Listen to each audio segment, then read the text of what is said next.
जगह नया कप्तान कौन होगा? 3 नाम सामने आ गए।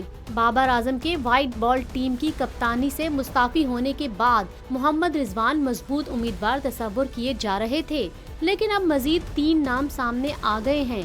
जराये के मुताबिक बाबर आजम की जगह वनडे और T20 टीम की कप्तानी के लिए ओपनर फखर जमान, टेस्ट टीम के नायब कप्तान सऊद शकील और ऑलराउंडर सलमान अली आगा के नाम भी गर्दिश कर रहे हैं।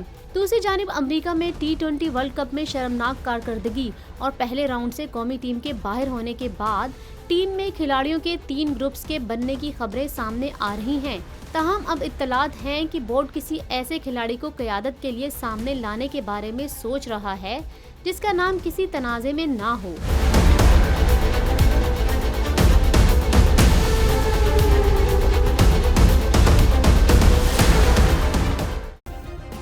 सब्सक्राइब करें और बेल दबाएं ताकि कोई खबर रह न जाए।